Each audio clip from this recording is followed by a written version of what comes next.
Right,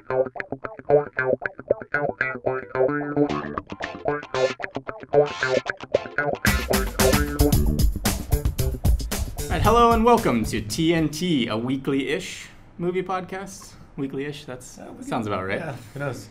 I'm Trevor Rocco. With me today and every day is my co-host Travis Labrucherie. What's up?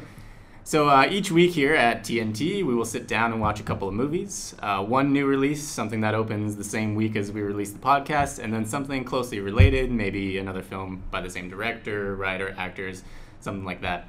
And in most cases, something off the beaten path that you may not have seen, maybe you missed it, or something maybe that didn't necessarily impress at the box office. We'll give you a little info on the films and our general takeaways. And all of this will be followed up by some games. You ready to play some games? Oh, I love games. Okay. Today we'll be flying solo, but in the future we'll have some friends on to discuss films with us. Ready to jump in? Oh, I'm ready. Okay, today's new release is a film called Money Monster. It comes out this Friday. It stars George Clooney, Julia Roberts, and Jack O'Connell, and is directed by Jodie Foster. This is Jodie Foster's fourth directorial effort. Wow. And in preparation, we watched her most recent film other than Money Monster called The Beaver. Yes, So what is your main takeaway from The Beaver? You know what? I thought it was going to be pretty terrible, but Yeah. it was actually not. It wasn't that bad. Yeah. It was weird. Very weird. It was very weird. But yeah. What did you think of Mel Gibson in this role? Well, I'm a huge Mel Gibson fan. I mean, it's kind of a different role than I've ever really seen him in. You know, I'm used to him in like Lethal Weapon, Right. The Patriot, Signs, The big stuff. Yeah. So yeah, it's weird to see Mel Gibson do sort of like an indie role here. This is kind of like a quirky, odd comedy drama mix, as I guess is how I would describe it. Yeah. So it wasn't necessarily a role that I saw him taking, but he has a repertoire with Jodie Foster, so they go a ways back. From what I've read, this film was a huge flop in theaters. I believe it took, I can't remember if it was 21 or actually I think it was 31 million to make. I believe it made maybe $1 million in theaters. Wow. It took a real huge hit. And this came out in 2011, around the time I believe that Mel Gibson was in the news a bunch for some not so great things. That could be a factor. And I'm pretty sure it was people's vision of him and just not wanting to see him on screen in a role. Any role, I would say, is probably the reason that this film doesn't do so well. But for those that have seen it, there are some takeaways, I think, from this. I think Jodie Foster this was her third film. She's done 4 films now, including the one we watched yesterday, Money Monster, and none of them have been super well received. But I think all of them have just been kind of I don't know how to describe it. She's a pretty straightforward Hollywood film director, I would say. Her films aren't necessarily art house films or indie films, but this was kind of her effort at trying to make that. So this was just like a weird script, and it had these like quirky moments that I don't know if she knew exactly how to handle them or display them on screen. Sometimes there were funny moments that you didn't think were supposed to be funny. Right, for sure. Yeah, and it played around with that a bunch. I think that this film is just like, well, basically the rundown is it's Mel Gibson. Him and his wife are separating. It seems like he has a lot of mental health issues. He's tried all kinds of different medication. Seen different doctors, that kind of thing, and it comes to a point where he's leaving, and that's kind of how the movie starts, and we kind of take up with him suicidal, and he discovers this hand puppet. It's of a beaver, in case you were wondering, and so he kind of gives himself his own therapy, I guess is what you would say, by speaking through the beaver. with a British accent. Yeah. Which is another weird, kind of interesting choice. Was it British or maybe it was Australian? Yeah, it was one of those ones where I think Mel Gibson was going for one or the other, but he is one of those ones who doesn't do impressions perfectly, and it kind of bounces between the two. Well, it's kind of like, it seems like every movie he's in, his Australian accent will pop out when it's not supposed to. Yeah, at some that's point. true. So I don't know if maybe they were just rolling with that. Right, but I feel like his Australian accent is not super duper, Australian. thick. Yeah. You know what I mean? So I think he was kind of I felt like it was his Australian accent Was trying propelling to do a British accent or Yeah. something like that. It just came off on screen a little weird. So and then a person that popped up, I have a note here. It just says Jennifer Lawrence ?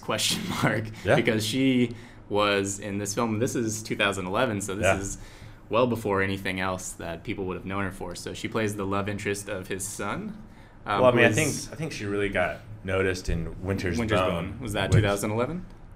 I don't know. Yeah, Who knows? But it's right around it's around when she was starting to get big, I think. Yeah, for sure. So this was... It was actually, Winter's Bone was 2010. 2010, okay. So I believe she was younger in this. I believe they probably filmed this before they filmed Winter's Bone, because she looked really young, or they did a good job making her look really young, because she plays like a high school senior, or maybe junior or something like that. So I have in my notes here, I just kind of like was scribbling things down. I was finding, as we were watching this movie, because there's kind of two stories going on. There's the Mel Gibson dealing with his issues with this puppet and how he and his wife are reconnecting, and then there's his son who is doing writing for other students, basically, and then his connection with Jennifer Lawrence, who he's writing a speech for.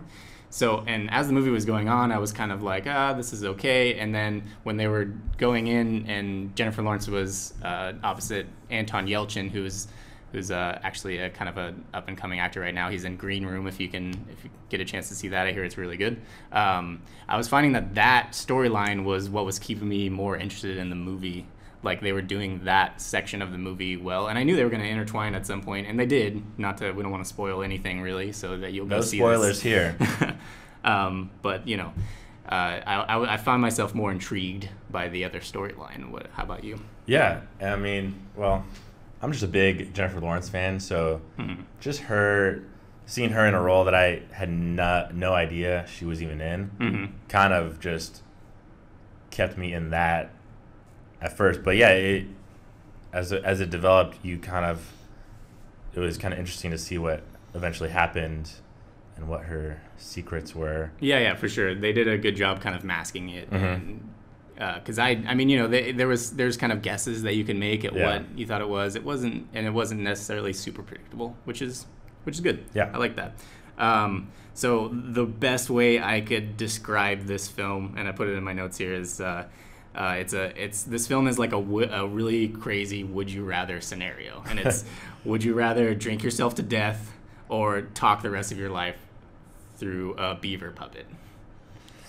What would you choose? Oh, that's tough. Would it have to be a beaver puppet? Can I choose a different animal? It's got to be a beaver puppet. Okay. And it's got to be for the rest of your life. And it has to be with a British/Australian accent, or can I make absolutely, up absolutely. Right. You know what? I might choose drinking yourself to death. Okay.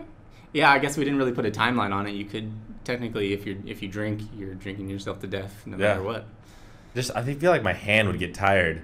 Yeah, that's true. I mean, could you imagine me doing these podcasts through a puppet? Like, yeah, no one would see the puppet, but I mean, I can totally imagine that. So well, maybe next week's show we'll do it and see how it goes. We'll see if anybody notices. Yeah, email us. Let us know if you notice, because he's going to do the next podcast with the beaver puppet or a beaver puppet. What do you think about that? Justin Bieber? Yeah. Ooh, do they make puppets of him? I'm sure they do. He is a puppet. So just a couple more interesting facts before I move to the next movie. Both Steve Carell and Jim Carrey were slated to play this role before Mel Gibson signed on. That would have made it a way different movie. Yeah, for sure. And I think it would be a lot funnier. Yeah, well, I feel like if either of those guys played the role, it would have come off on screen as the dramedy that they were going for a little bit better. Because I don't know, when I look at Mel Gibson, I don't think comedy really. Yeah. I mean, he's been in funny movies. Like What Women Want. Yeah, I don't know how funny that movie was. It was kind of not just that great, but It's been a while since I've even seen that movie. yeah, for sure. I don't even remember it. Yeah. So, and then the other one was, we don't want to spoil the ending, but from what I heard, a lot of studios passed on this film because Jodie Foster refused to change the ending. Yeah. Not to give anything away, Yeah. but Well, that makes sense, right? there's a bit of a gruesome ending. It's not really graphic. It's not a very graphic ending, but No. it's you understand what's going on. So I think overall this was kind of just like a quirky movie that kind of missed the mark, but still is not too bad of a watch. Although, I mean, if it had Jim Carrey or Steve Carell, I think it would have been a lot more popular. Right, for sure. And maybe a more respected art house kind of film. Yeah.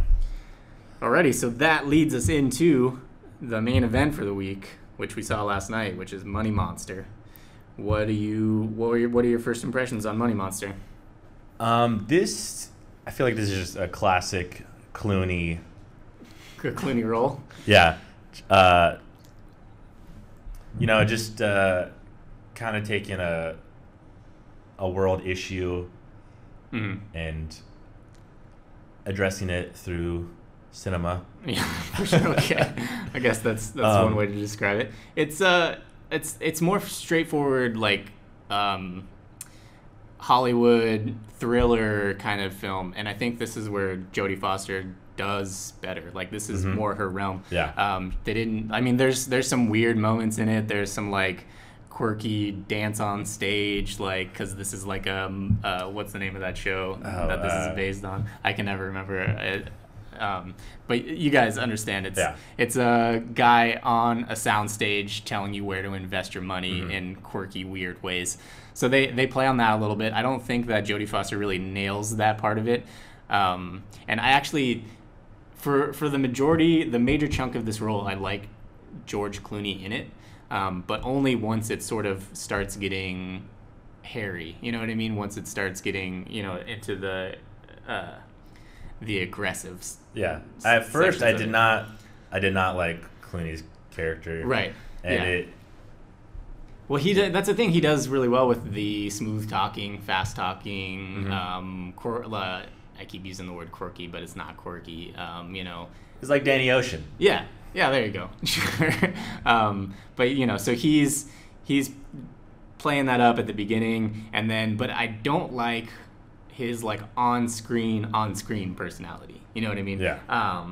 They keep cutting to these like raps with him and girls dancing on stage, and it's just that part didn't feel authentic to me, I guess is how I would describe it. I guess maybe it's not supposed to feel authentic, because that's right. You're kind of watching the show at that point, and the show is supposed to be, Right, no, cheesy, I guess. Yeah. But I feel like they didn't really, like, it's cheesy to the point of, like, boring cheesy. You know what I mean? Like, I understand that it's supposed to be cheesy. I just feel like it just left more to be desired. I feel like it wasn't the right kind of cheesy. Yeah. That was that moment, and I'm going to say this about a lot of stuff. That section, I would have liked to see Sam Rockwell. Because it's on screen. Yes. Anytime anybody dances on screen, any guy dances on screen, I want that guy dancing to be Sam Rockwell. He is a great dancer. Yeah, he's a great dancer. So I feel like, I don't know how well he would have done with the rest of the role. It might have been all right, but he does well in serious roles. So I would have liked to seen Sam Rockwell, but George Clooney was good. He was good, not great, I would say. And then, what did you think of Julia Roberts in this one? I think she's pretty good.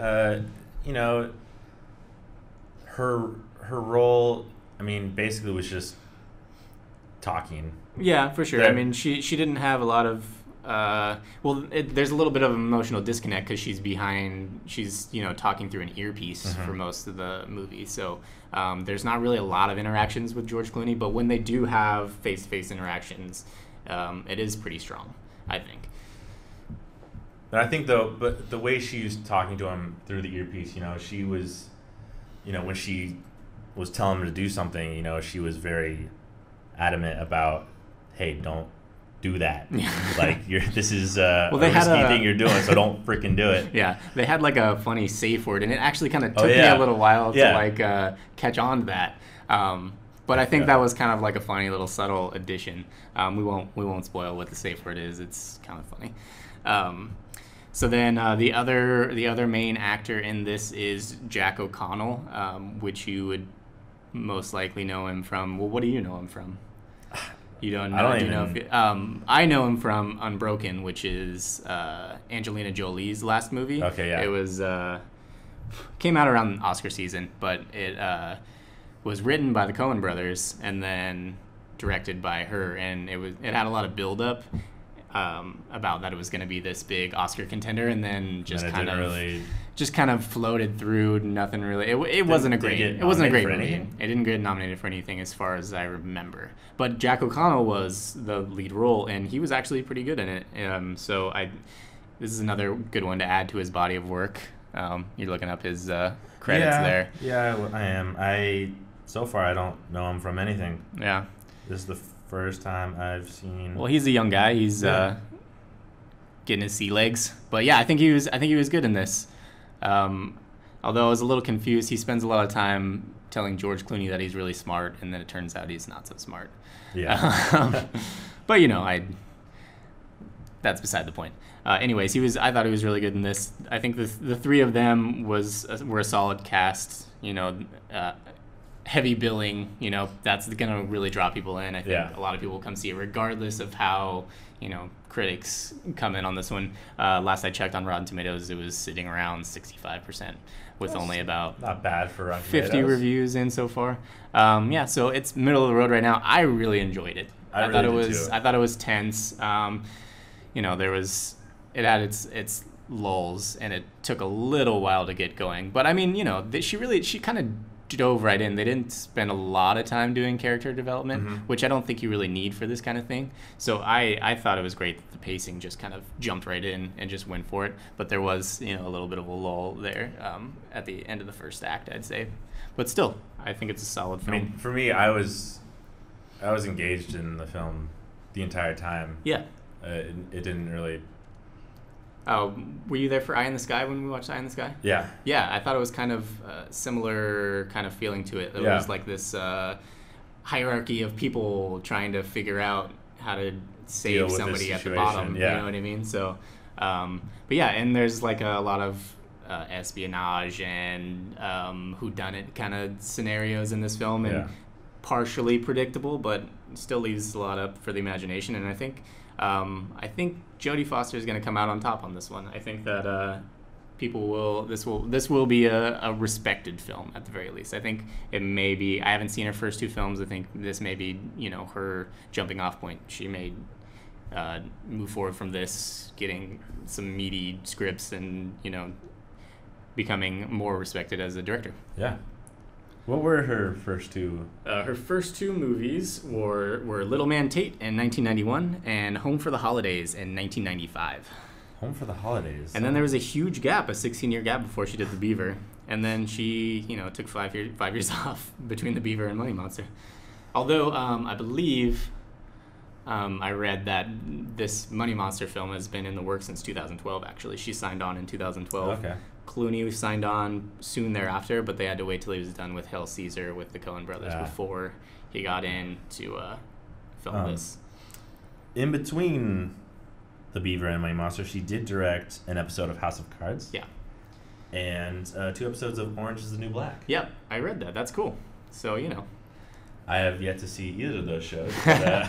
But everybody watches both of those shows. Yeah, and they tell me to watch them. There you go. And they will be watched someday. Yeah, for sure. So those are our 2 movies for the week. If you had to recommend one over the other, what would you go with? Money Monster. Money Monster for sure. I would have to see it this weekend. Yeah, I would say see it this weekend. Take all your friends. Yeah, we do have something going on called the Summer Box Office Challenge. It is a play off of the Summer Box Office Challenge that is seen or heard on the podcast Movie BS with Baron Snyder. They're a couple of guys out of Oregon, and they do the same thing. So it's basically Travis and I, and then a few of our friends, we do a draft of all of the summer wide releases, and whoever's films gross the most money opening weekend wins the prize. I think we agreed on like $5 or $10 a piece or something like that. So we did this about 2 weeks ago now, and somehow Trevor got first pick. I did. Got Civil War. Unfortunately, I did a random name generator. I don't know how random it was. The six of us, and my fatal mistake was not showing everybody like, hey, here, I'm about to do this. I did it, and then I said, oh, hey, look, here's the order. I saw you do it. Yeah, so it happened. I'm sorry that I got first pick. I'm sorry that everybody else is so upset. Fantasy hockey. Fantasy hockey this year, I got first pick too. It was the first time in the 10 years that I've been doing fantasy hockey that I got first pick. So it's my time. This is your time. Okay, so let's just run down what everybody got. I drew first. Our friend Julia drew second. Travis drew in third. Our friends Nick and Eddie went fourth and fifth in that order, and then Travis's girlfriend Leah got the last pick. We did a snake draft, so last pick is not a terrible spot to be sitting in because you get 2 back-to-back picks in a row. Great spot. Snake draft. So I went first. I took Captain America: Civil War, followed by Finding Dory from Julia, and then Travis took X-Men Apocalypse. Yeah, which is not tracking so well. Then Nick took Independence Day: Resurgence, followed by Star Trek Beyond by Eddie. Leah took Suicide Squad and Keanu back-to-back. I don't know about that Keanu pick. Yeah, I don't know either, but I think she made up for it a little bit in the later rounds. Yeah. Eddie followed that with Secret Life of Pets. Nick took Ghostbusters, and then Travis took Warcraft. We'll see. That was a real interesting take, especially since you still had Teenage Mutant Ninja Turtles 2 on the board at that point. I wanted to take that, but I just thought, it could there's tank. so many people that tank. see or that play Warcraft That's out there. True. It's one of those things that could be a huge risk, huge reward. It's it's still up in the air. Julia then took the aforementioned Teenage Mutant Ninja Turtles 2. I took BFG and the Angry Birds movie back to back. Julia took Pete's Dragon. Then Travis took Alice Through the Looking Glass, which I think could do really well. Yeah. The first one made a lot of money. Then Neighbors 2 was taken by Nick. Central Intelligence by Eddie. And then Leah took Ice Age Collision Course and Jason Bourne back-to-back, followed by Eddie with War Dogs, Nick with Mike and Dave Need Wedding Dates, and then Travis took Ratchet and Clank. Oh, yeah. Big flop. Well, you know what? I think it was an okay pick for my second to last pick. Okay. Well, however you want to justify it. Then Julia took Now You See Me Too, and then I took Pop Star, Never Stop, Never Stopping, and Sausage Party right after. Then Julia took The Nice Guys, followed by Travis. Money Monster. Go see Money Monster this weekend. Which is why he's pushing so hard for you to see Money Monster opening weekend. Then Mechanic Resurrection from Nick. Eddie took Mother's Day. And then Leah, with the very last pick, took Me Before You. And who knows what that is. Mother's Day, that was a pretty... That's pretty good for a last pick. Yeah. It made almost $9 million. It's too bad that he didn't get the second weekend total because I think it made a lot of money on actual Mother's Day. Yeah, well... Yeah, unfortunately he doesn't get that. So at the moment, I'm leading with $181 million, followed closely behind by Leah with $9.5 million. There's still a long way to go. We'll keep you updated on these numbers as we progress and as we do our movies. Well, at least, Julia and Nick, they're 0 so far. Yeah, for sure. Alrighty, so the last thing we're going to do here today is we're going to play a few games. Cool. You love games? I do. I love games too. I'm a big gamer. The cool thing about this being our first podcast is we get to decide on the names of the games as we go here. Cool. So I got 2 titles for each one as we go through, so you can decide which one you want to go with. All right. The first game is going to be, I'm going to give you an actor or actress, and you're going to tell me whether or not they were in the movie that I named. Okay. So you're going to say yes or no, and then we're going to total up the amount you get right. So the titles that I have for this game, because they're movies that this person was in the past, they're not newer movies, is either Indiana Jones and the Past Crusade or Past Times at Ridgemont High. Good names. Thanks. But I'm going to go with Indiana Jones and the Past Crusade. Alrighty. I like that one the most, too. So we'll stick with that one. Okay, so this is Jodie Foster edition. Ooh. So we're going to start with, was Jodie Foster in Kansas City Bomber? Yes. Yes, you are correct. Kansas City Bomber is starring Jodie Foster. Next one on the list is Taxi Driver. That's a big yes. Big yes. She was also in Taxi Driver. Girls Just Want to Have Fun. I'm going to say no. That is also correct. She was not in Girls Just Want to Have Fun. Peggy Sue Got Married. No? Yeah, that's correct. She was not in Peggy Sue Got Married. Next of Kin. Next of Kin. No. No, that's correct. Oh. She's not in Next of Kin. The next movie is called Nell. Nell, she wasn't. Yes, that's correct. Trancers 2. I don't even know what that is, but I'm going to say no. That's correct. No. Was she in Trancers 1? I don't think so, but I looked it up, and whoever it was that I was looking up that was in it was not in the first one. So Okay. So yeah, definitely not. Carnage. No. Yes, she was in Carnage. Damn it. Kiss of Death. Kiss of Death. She was not in. You're correct. She was not in Kiss of Death. And the last one is Carney. I'm going to say yeah, she was in that one. She was in Carney. You went 9 for 10, dude. Wow. That's great. And you definitely know the difference between Jodie Foster and Helen Hunt. Because Helen Hunt was in all the movies that you said no to. Alrighty, the next game we're going to play is either called Indiana Jones and the Past Crusade. Wait, that's the game we already played. The next game is going to be called either Mo Money Monster or Mojo Madness, because I get all my info here for this game from Box Office Mojo. This is the highest grossing movies by actor, and we're going to play again with Jodie Foster. We want to know which movies gross the highest. Okay. Jodie Foster. And the plan is to try to get the top 5. We'll see what we got. Do I pick the name first of what we're going to call it? Oh, yeah. Which one would you like? I think, since we talked about Money Monster, I'd like to go with Mo Money Monster. Mo Money Monster. Let's do it. Let's stick with it. Okay. So, highest grossing movies. What do you got? I got Panic Room. Panic Room, number 4. On All the right. board right away. Contact, number 2. Contact, 101 million. Panic Room, 96 million. All right. Taxi Driver? Nope. Taxi Driver was a popular film, but not in didn't make a ton of money.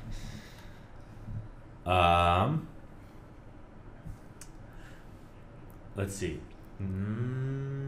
Silence of the Lambs. Silence of the Lambs, number 1, All right. 131 million, which is not a lot of money by today's standards.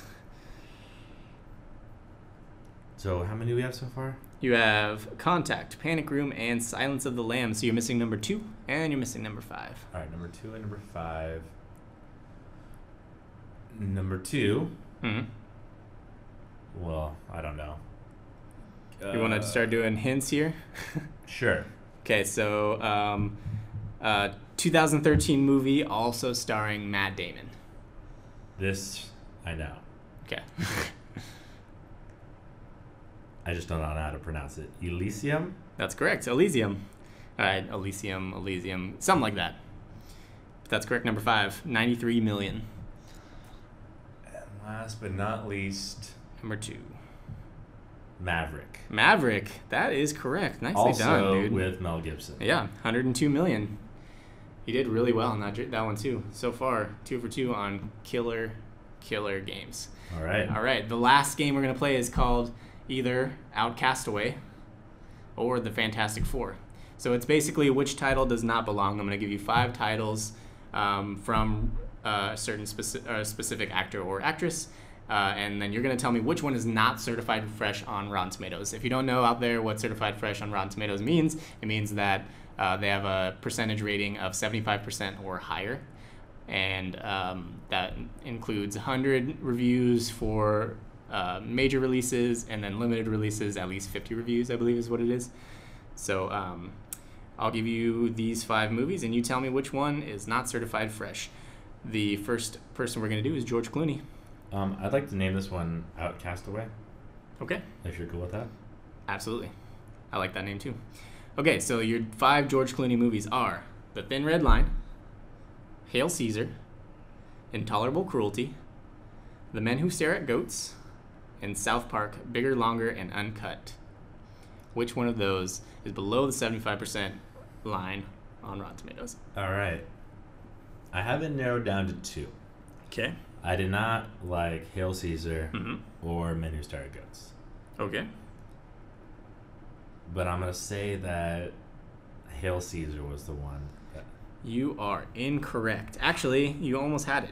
The Men Who Stare at Goats is the lowest percentage. All right. Okay. So that leads us to our next game, which is included in this game. It's called Order Up.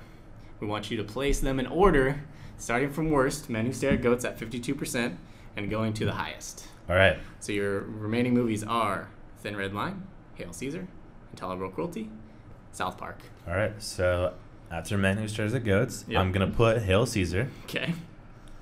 Then Intolerable Cruelty. Then South Park. Then The Thin Red Line. Unfortunately, you scrambled that one all up. Men Who Stare at Goats, 52%, followed by Intolerable Cruelty, 75%. Okay. Thin Red Line, 78%. South Park, Bigger, Longer, and Uncut, 81%. I got that one right. And Hail Caesar, your least favorite, is the highest at 85%. I kind of knew that you didn't really like Hail Caesar. When I saw that it was at 85%, I threw it on this list thinking it might throw you off. All right. Well, sorry to sabotage you on our That's very first fine, podcast. Okay, let's do one more, and then we're just about done. Julia Roberts is our last person. All right. Your movies are Notting Hill, Pelican Brief, My Best Friend's Wedding, Confessions of a Dangerous Mind, and Aaron Brockovich. Which one of those is the lowest tomato score? Well, this one's easy. Yep. It's Pelican Brief. That's correct. With Mel Gibson. Also with Mel Gibson. He's just popping up everywhere, Yeah. right? Alrighty, so Pelican Brief is the lowest score at 52%. What's next? Confessions of what? Confessions of a Dangerous Mind. Yep, that one. Okay. Then My Best Friend's Wedding. Okay. Then Notting Hill. Uh-huh. And then the highest one is Aaron Brockovich. Close. Very close. You are correct with Aaron Brockovich, 84%. Notting Hill, also correct, 83%. But then you switched My Best Friend's Wedding and Confessions of a Dangerous Mind. Confessions has 79%, and Best Friend's Wedding, 71%. Right. George Clooney, also the star of Confessions of a Dangerous Mind. Well, co-star with Sam Rockwell, the aforementioned Sam Rockwell. Yeah. Alrighty, so that's just about it for our games. Did you have fun? I did have fun. Good. Also coming out and released this week is the new Kevin Bacon movie, The Darkness. Ooh. I know you're excited for that Yeah. one. Me, I could care less. Anything with bacon. It's a good rule to live by. Yeah. All right, I still haven't seen Footloose, though. That's a bold-faced lie. It's serious. You seriously haven't seen it? Nope. I mean, I guess I've seen little bits of it. You've seen Dirty Dancing enough to... Yeah, I guess. Yeah. I always just... I don't know. They're equate both them as dancing the movies. same movie. And then also opening this week in limited release, we have The Lobster, which is something we're considering doing in a couple of weeks. Mm-hmm. And then also another movie that I noticed that might be getting a release this weekend, very small, but also on DirecTV, is called The Trust with Nicolas Cage and Elijah Wood. Ah, interesting. And I saw this one in Texas at South by Southwest, and I really liked it. It's like a little heist movie. It's nothing like super special, but it's like quirky, funny Nicolas Cage, which is something we don't get so much anymore. Yeah. And I feel like it's my favorite Nicolas Cage. And then Elijah Wood, he was solid. So that's another great one. It's getting low scores and stuff, but I recommend it. I'd say go out and see it. Cool. And then I believe that's it. What are we talking about for next week? I really want options. to see Nice Guys. Yeah, me too. I think we'll probably end up doing Nice Guys. Our other options are going to be The Meddler, Angry Birds movie, and Neighbors 2. So there's some good fallbacks if we can't get around to Nice Guys. Yeah, those all sound... But most importantly, we'll put this episode up on YouTube and in the comments if you would like us to do one over the other. If you have a vote, we will listen. So leave that in the comments and let us know. Yeah. And I think that's just about it for us this week. Thanks for being here. You're welcome. Yeah, we don't have a guest lined up for next week, but I think we might be able to salvage one by then. So look forward to some more terrible witty banter between us and some other random. Yeah. Cool. Alrighty, that's it for the TNT podcast, week 1. All right. See you later. We'll see you guys next week.